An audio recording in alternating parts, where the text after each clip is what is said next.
시편 141편 5절 같이 읽어보겠습니다. 의인이 나를 칠지라도 은혜로 여기며 책망할지라도 머리에 기름같이 여겨서 내 머리가 이를 거절치 아니할지라. 저희의 재난 중에라도 내가 항상 기도하리로다. 이 말씀을 보면 의인이 나를 칠지라도 은혜로 여기며 책망할지라도 머리에 기름같이 여겨서. 의인이 나를 친다. 의인이 어떻게 의인을 칠 수 있냐, 좀 이해가 안 되죠. 근데 물론 이 의인이라는 것이 완벽한 의인은 아니겠죠. 그러니까 이걸 이제 생각해 보면 이 사울에 딱 적용이 되는 것 같아요. 그러니까 사울도 하나님께 기름 부음을 받았지만 분명 이 사람은 하나님께 불순종함으로 이제 더 이상 쓰임 받지 못하는 왕이 되었죠. 그리고 그것이 오히려 이제 진짜 하나님의 사람인 다윗을 핍박하고 죽이려고 하는 그런 것으로 삶이 바뀌어 버린 겁니다. 타락한 거죠. 그런 관점에서 물론 사울에 대한 정확한 평가를 우리가 딱 내리기는 어렵습니다. 사울이 의인이냐 악인이냐 논란이 있거든요. 근데 분명 기름 부음을 받았다고 했으니까. 그러니까 의인이 나를 칠지라도 그걸 은혜로 여기겠다라고 다윗은 기도하잖아요. 이 말씀이, 이 고백이 사실 쉬운 건 아니죠. 의인이 나를 칠지라도. 아니, 의인이 왜 나를 쳐? 세상에서 나를 핍박하면 형제 자매라도 나를 이렇게 공감해주고 위로해주고 항상 이렇게 내 편이 돼야지 어떻게 형제 자매가 그럴 수 있어? 라는 생각이 들 수밖에 없죠. 그러니까 다윗은 의인이 나를 칠지라도, 그런데 그것을 원망하지 않고 은혜로 여겼다고 했죠. 은혜로 여길 수 있는 이유는 뭡니까? 하나님은 선하시다는 것을 믿고 있기 때문에 그래요. 그러니까 하나님이 선하시다는 얘기는 모든 과정 가운데 어떤 일들이 있을 수 있는데 그 과정은 나에게 도움이 될 수도 있고 내가 전혀 이해할 수 없는 상황일 수도 있죠. 그러나 결국은 하나님이 그 모든 것을 합쳐서 선을 이루신다는 것이 하나님이죠. 그래서 로마서에 하나님께 부르심을 받은 자, 그 뜻대로 부르심을 받은 자들은 모든 것이 합력하여 선을 이룬다는 말씀이 있죠.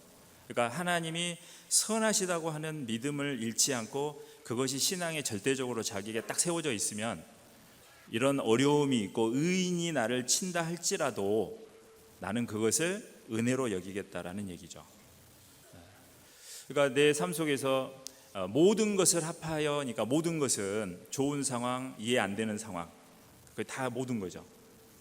근데 우리는 내가 이해되는 상황이면 이건 하나님이 선을 이루기 위해서 이렇게 하시는 거야 받아들이는데, 아무리 생각해도 이해가 안 되는 상황이 있죠. 그때는 우리에게 믿음으로, 그 말씀을 믿음으로 그것도 포함을 시켜야 되는 겁니다. 그래서 은혜로 여겼다. 지나고 보면은 결국은 그게 은혜였죠. 다윗은 30년에 가까운 시간을 도망자 신세였지만 그 30년이라는 시간 동안에 정말 수없이 마음의 갈등이 있었고 수없이 많은 여러 가지 그 번민, 그런 게 있었을 겁니다. 그런데 그때마다 하나님은 선하시다. 그래서 우리가 시편을 읽어보면 그 말씀이 많이 나와요. 그래서 여러분, 이제 우리가 잠언을 한 장씩 읽잖아요. 잠언은 내가 인간관계라든가 사회생활이라든가 이런 어떻게 살아야 되는지에 대해서 많은 내용들이 들어있지만 시편은 하나님과 나와의 개인적인 묵상이 많이 들어있습니다. 그러니까 신앙생활하는 가운데에서 내가 기쁠 때나 또 슬플 때나 이해가 도저히 안 될 때나 도저히 참을 수 없을 때나 그런 많은 그런 것이 있을 때 내 마음, 그 누군가가 외부에서는 이해할 수 없는, 이해해 줄 수 없는 그런 내 심정이 있을 때 그것을 하나님께 다 이렇게 토하고 기도하고 바라보는 내용이 시편에 있죠. 그래서 시편을 저는 이제 하루에 잠언 한 장에다 시편 5편을 계속 읽었거든요. 그러면 이제 한 달에 시편을 다 읽게 돼요. 그 시편을 계속 보면서 그 다윗의 심정이, 내가 신앙생활하면서 하나님 앞에 많이 겪는 그 내 마음의 갈등들, 거기 그대로 다 나와 있죠. 그걸 보고 마음의 위로를 얻고 다윗도 그렇게 살았고, 그런데 이런 방식으로 이렇게 해서 이겨냈고, 그리고 다윗이 그때 이해할 수 없었지만 지나고 보니까 결국은 하나님이 선을 이루셨다, 이런 것을 알게 됩니다. 그래서 그것이 신앙생활 가운데에서 힘들고 어려울 때마다 위로가 되고 힘이 돼서 계속 하루하루를 이렇게 내가 주 안에 머물 수 있도록 이렇게 인도해 주시는 힘이죠. 그래서 그렇게 한번 읽어보세요. 근데 시편 119편 만나면 갈등이 생기니까 그래서 저는 이제 어떻게 하냐면 시편 119편은 하루에 한 절씩만 묵상합니다. 하루에 한 절씩. 그러면 1년에 2번을 볼 수 있거든요. 그래서 그거는 별도로 빼고, 그러면 훨씬 가벼운 마음으로 5장씩 읽을 수 있어요. 그래서 5장인데 좀 작은 시편은 좀 6, 7장 읽고 좀 긴 거 있을 때는 좀 줄여도 돼요. 그러니까 그건 이제 하다 보면은 자기가 이렇게 깨달을 수 있는 건데요. 어쨌든 그런 내용들이 참 많이 있어요.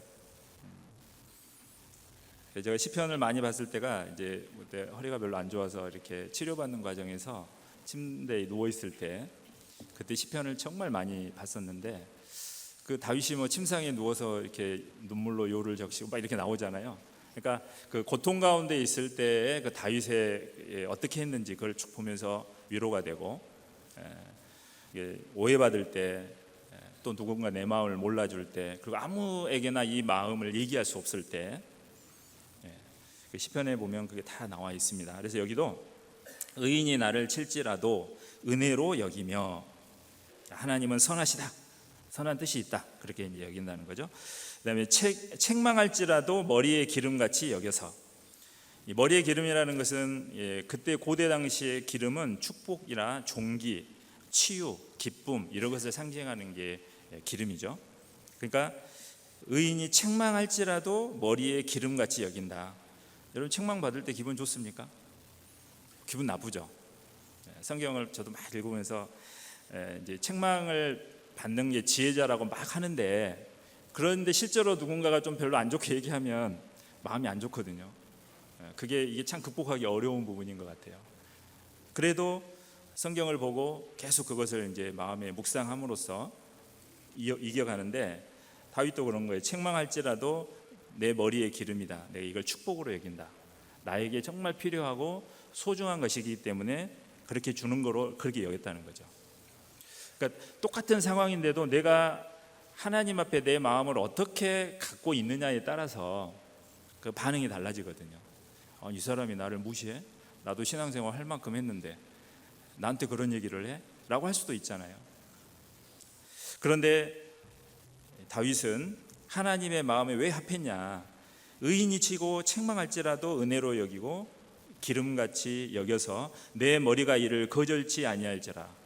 거절하고 싶죠. 그런데 거절치 아니했다라고 합니다. 혹 저희의 재난 중에라도 나를 치는 의인이 어려운 상황에 있을지라도, 이렇게 교훈을 얻을 수도 있습니다. 그럴지라도 내가 항상 기도하리라. 기도의 내용이 무엇일까요? 물론 자기 자신을 위해서도 기도하겠죠.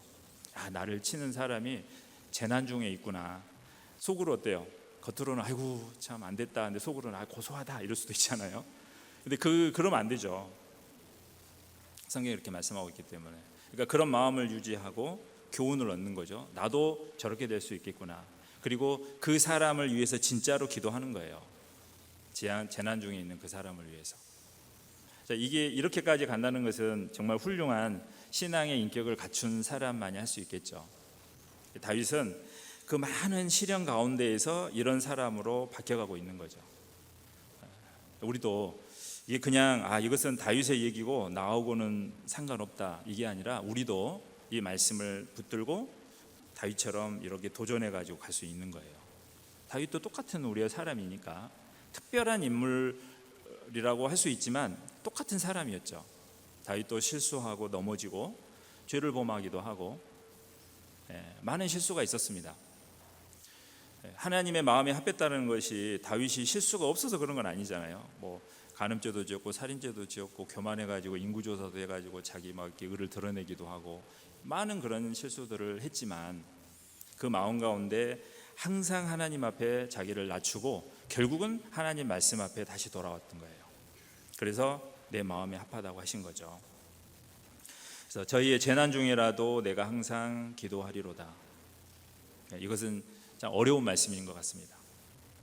여러분 어떠세요? 나를 막 힘들게 하고 괴롭히는 사람을 위해서 진짜 마음을 다해서 기도하십니까? 그러기가 쉽지 않습니다. 어쩔 수 없이 하긴 하는데 중심에서부터 진짜 그 사람의 영혼을 위해서 기도하는 건 쉽지가 않죠. 저도 이제 참 이해 안 가는 것 중에 하나가 물론 예수님이 이제 하신 거긴 하지만 그 십자가에 못 박일 때 가상 7원에 보면 그 예수님에게 침 뱉고 채찍을 때리고 못을 박는 그 사람들을 위해서 저들의 죄를 사하여 주라고 하시잖아요. 성경에 나오잖아요. 근데 그거 볼 때마다 정말 저렇게 하셨는데 예수님은 나는 저렇게 할 수 있을까? 그런 생각을 항상 그걸 볼 때마다 늘 떠올립니다. 예수님이 그렇게 본을 보이셨다는 것은 우리도 그 본을 가지고 따라가야 된다는 거죠. 근데 나는 안 돼, 나는 할 수 없어라고 미리서 마음에 포기한다면 더 이상 할 수가 없을 겁니다. 그러나 우리가 주님을 본받고 내가 실패하더라도 나도 그렇게 해봐야 되겠다라고 계속해서 기도하고 도전에 나아갈 때 그 일이 나에게도 조금씩 이루어질 거라 생각이 듭니다.